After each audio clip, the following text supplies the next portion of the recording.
Good morning, 7th class. This session is for you. और अब हम स्टार्ट करने जा रहे हैं स्मॉल इंटेस्टाइन, जो हम पूरा का पूरा एलिमेंट्री कैनाल के बारे में आपको बता रहे थे। तो आज हम स्टार्ट करेंगे स्मॉल इंटेस्टाइन, यानी कि छोटी आंत। अभी तक हमने देखा था स्टोमक में कैसे कैसे डाइजेस्ट हुआ था, स्टोमक की जो आकृति है वो किस तरीके की होती है और किस तरीके से जो फूड डाइजेस्ट होता है इस स्टोमक में, वो हमने देखा था। अब हम देखेंगे small intestine. As the food leaves your stomach, जैसे ही भोजन छोड़ता है योर स्टोमक, आपके पेट को, लिटिल बाय लिटिल, धीरे धीरे करके, थोड़ा थोड़ा करके, it enters a long winding tube, ये एंटर करता है, प्रवेश करता है। अ लॉन्ग वाइंडिंग ट्यूब, एक एक मतलब एक तरीके से कोयल, जो वाइंड का मतलब होता है, वाइंडिंग का मतलब होता है जो इस तरीके से, इस तरीके की एक ट्यूब होती है जिसे वाइंडिंग ट्यूब कहते हैं, ब्लोइट। इसके नीचे यानी कि पेट के नीचे एक वाइंडिंग ट्यूब होती है। अब भोजन उसके अंदर एंटर कर जाता है, उस वाइंडिंग ट्यूब को बोलते हैं भाई, it is called small intestine. इसे स्मॉल इंटेस्टाइन कहते हैं। यानी कि अब जो भोजन है पेट से वो निकल करके छोटी आंत में चला जाता है। देखेंगे क्या क्या होगा छोटी आंत में भाई। ये रहा, it is it is a highly coiled about 7.5 metre long tube. ये एक हाईली कोइल्ड, यानी कि एक इस तरीके की आकृति की, एक ही जगह। कोइल्ड का मतलब आपको समझ रहे होंगे, कोइल्ड का मतलब है लिपटी हुई। ये एक लिपटी हुई, बहुत ही ज़्यादा लिपटी हुआ भाग है हमारे उसका क्या बोलते हैं, एलिमेंट्री कैनाल का। अबाउट 7.5 मीटर्स लॉन्ग ट्यूब, इसकी जो लंबाई है लगभग 7.5 मीटर होती है। यानी कि जो हमारी स्मॉल इंटेस्टाइन जो ट्यूब की शेप में है, उसकी जो आकृति होती है वो 7.5 मीटर के आसपास होती है। Digestion of all type of food is carried out and completed here.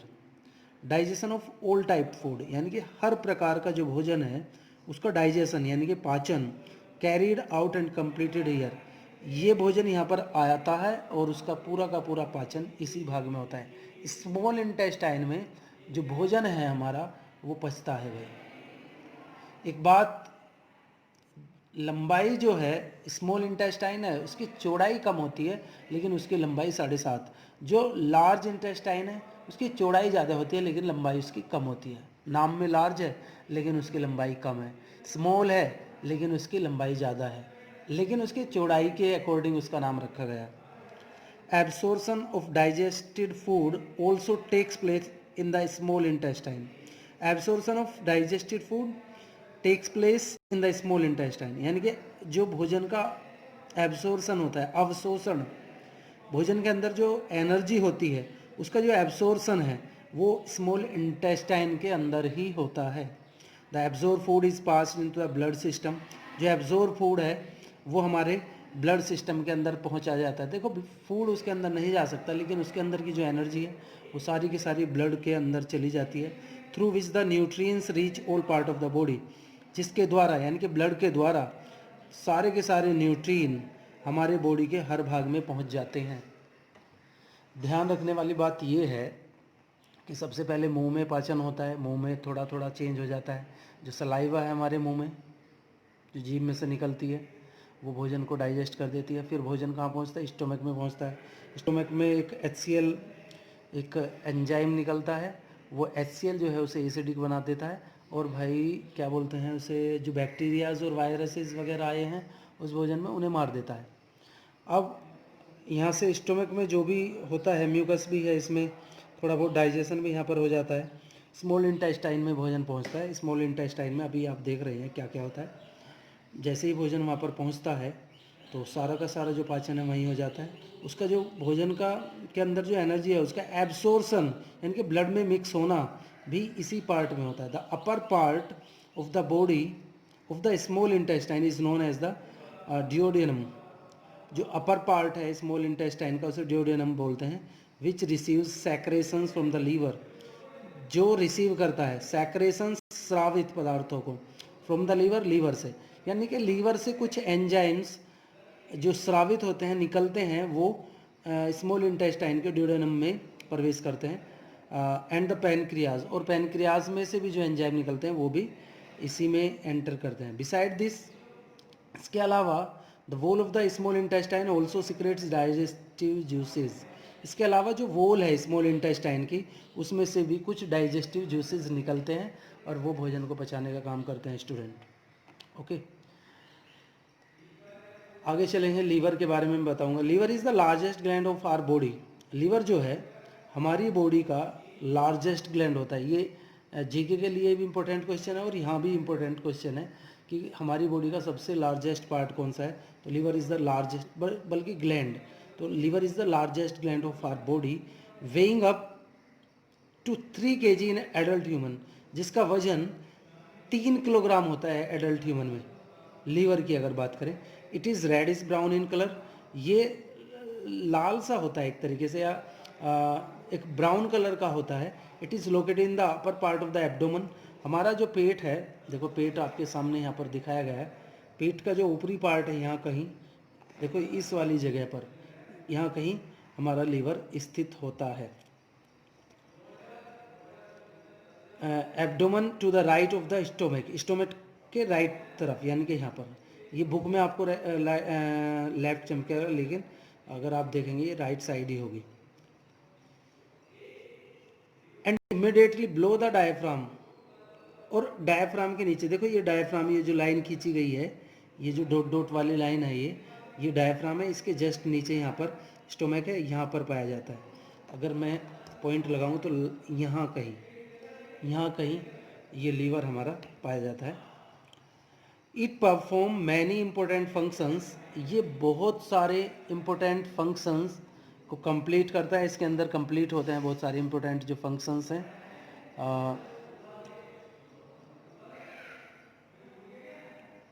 ये रहा भाई, कहाँ गया,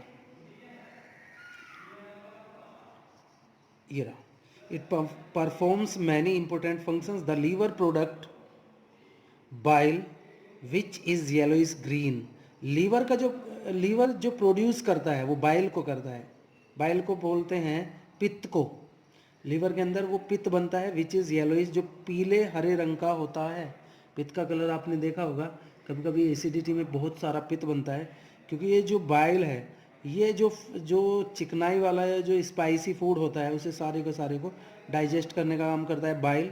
तो बाइल का जो कलर है वो येलोइश कलर होता है, येलोइश ग्रीन होता है, इनके पीला या हरे रंग का होता है। It helps to break down fat particles, अभी मैंने बताया था, ये फैट पार्टिकल्स को डाइजेस्ट करने का काम करता है, उन्हें तोड़ देता है। यानी कि जो चिकनाई और स्पाइसेस फूड आप खाते हैं उसे डाइजेस्ट करने का काम करता है बाइल, यानी कि पित्त, जो लीवर में से निकलता है। और लीवर सबसे बड़ी ग्लैंड होती है हमारी बॉडी की।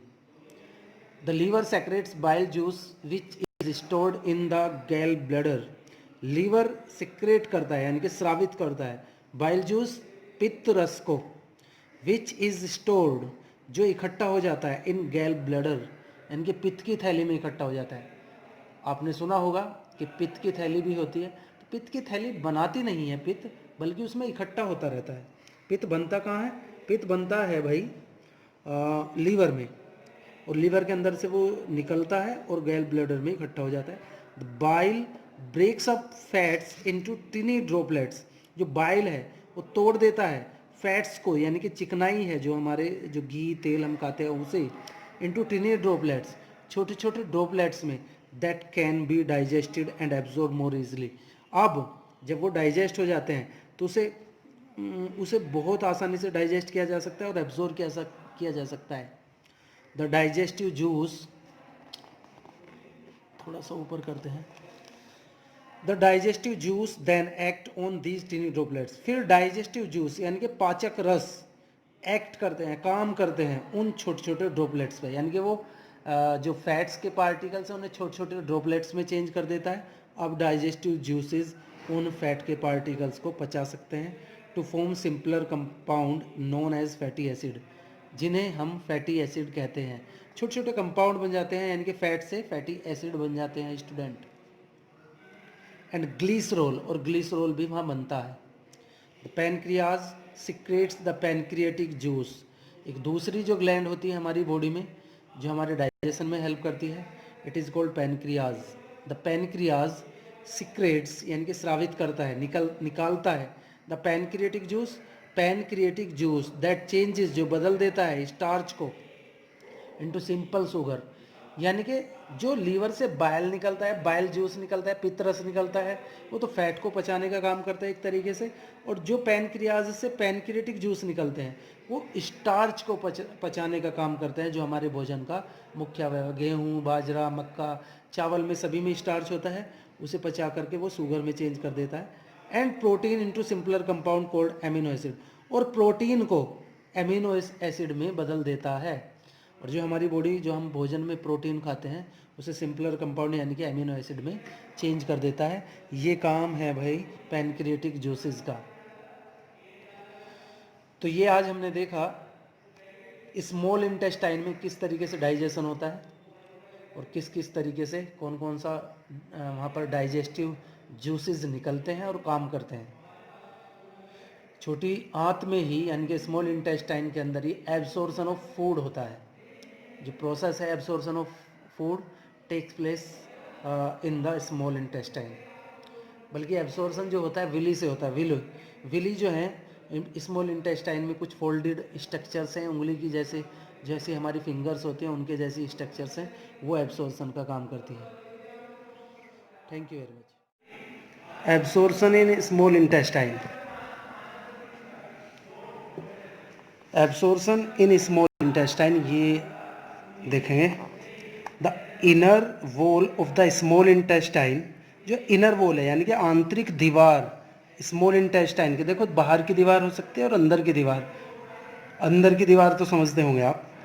Has a number of finger like outgrowth called villi, उसमें अंदर की तरफ फिंगर लाइक स्ट्रक्चर्स पाई जाती हैं जिन्हें हम विली कहते हैं।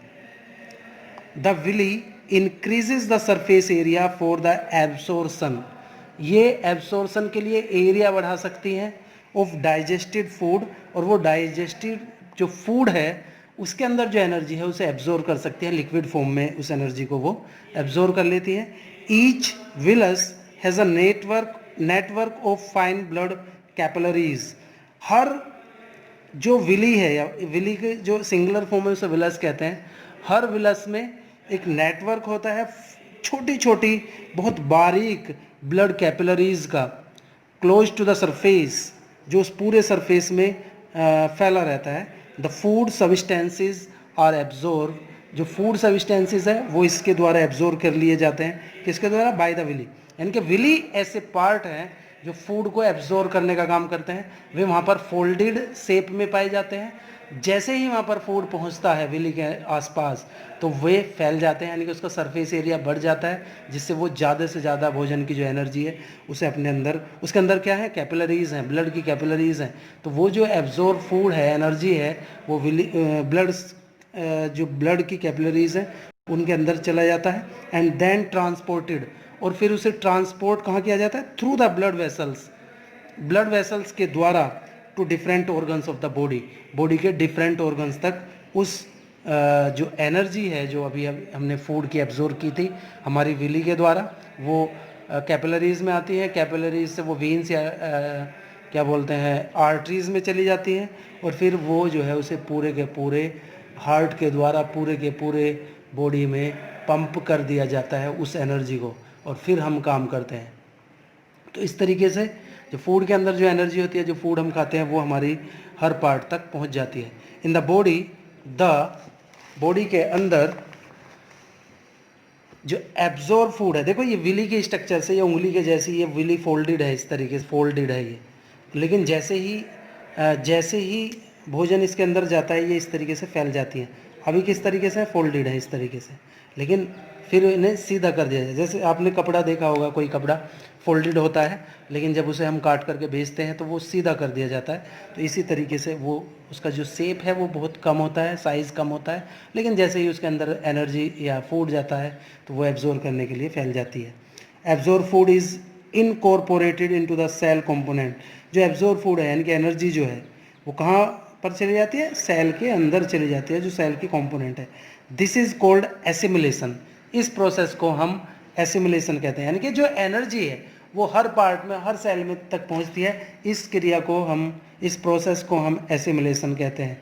The food that remains undigested, जो भोजन अनडाइजेस्टेड रहता है, अनडाइजेस्टेड यानी कि बगैर पचा हुआ जो भोजन रहता है, एंड अनएब्जॉर्ब, और जिस भोजन को विलीज एब्जॉर्ब नहीं कर पाती, जो अनडाइजेस्टेड फूड होता है, जो अनवांटेड फूड होता है, उसे then enters into the large intestine, वो जो भोजन है अब लार्ज इंटेस्टाइन में एंटर करता है। लार्ज इंटेस्टाइन में देखो इसके अंदर क्या क्या होगा। The large intestine is wider and shorter than small intestine. Large intestine छोटी, जो स्मॉल जो इंटेस्टाइन थी उससे चौड़ी होती है, इसलिए इसका नाम लार्ज है। और लेकिन ये लंबाई में छोटी होती है, स्मॉल है, सॉरी शॉर्ट है, छोटी है। उसकी लंबाई 7.5 मीटर थी and it is about 1.5 metre in length, और इसकी जो लेंथ है वो 1.5 मीटर के आसपास होती है, उसकी 7.5 यानी कि लगभग 6 मीटर का अंतर है। स्मॉल इंटेस्टाइन की लंबाई ज़्यादा है लेकिन चौड़ाई कम है, इसकी चौड़ाई लार्ज इंटेस्टाइन चौड़ी होती है लेकिन लंबाई में कम होती है। नो डाइजेशन ओकेयर्स हियर, यहाँ पर कोई डाइजेशन नहीं होता, यानी कि पूरा का पूरा जो भोजन है वो स्मॉल इंटेस्टाइन तक पच जाता है, ऐसे उसका एब्सॉर्प्शन हो जाता है, उसका एसिमिलेशन हो जाता है। Its main function is to absorb water, इसका जो फंक्शन है वो जो भोजन के अंदर पानी की मात्रा है उसे एब्जॉर्ब करना from the undigested food material. The remaining waste, जो बचा हुआ जो वेस्ट है, पासिस इनटू द रेक्टम, उसे रेक्टम में भेज दिया जाता है। पासिस भेजना, पास करना, इनटू द रेक्टम, रेक्टम के अंदर, and remains there as a semi solid faeces, वो वहाँ सेमी सॉलिड यानी कि अर्ध ठोस स्थिति में बन जाता है, क्योंकि उसका सारा का सारा जो पानी है वो एब्जॉर्ब कर लिया जाता है लार्ज इंटेस्टाइन की जो दीवार है उसके द्वारा। Rectum stores the faces, rectum के अंदर इस फेसिस को यानी कि वेस्ट को इकट्ठा कर लिया जाता है टेम्परेरीली, यानी कि कुछ ही समय के लिए। द फेसल्स मैटर, यानी कि जो वो वेस्ट है जिसे मल कहते हैं, इज़ रिमूव, उसे हटा दिया जाता है थ्रू द एनस, एनस के द्वारा, फ्रॉम टाइम टू टाइम, समय समय पर, यानी कि समय समय पर उस अनडाइजेस्टेड फूड को, उस अनवांटेड फूड को हमारी जो एनस है वो बाहर निकाल देती है। This process is called egestion, इसे हम इजेशन कहते हैं। तो ये रहा था हमारा डाइजेशन। हमने पूरा का पूरा डाइजेशन आपको बताया कि मुंह में किस किस तरीके से भोजन पचता है। आप बारी बारी से इन वीडियोस को देखें जिससे डाइजेशन के बारे में आपको चीज़ें क्लियर हो जाएं और आपको कोई भी प्रॉब्लम ना रहे स्टूडेंट। तो आज के लिए बस इतना ही।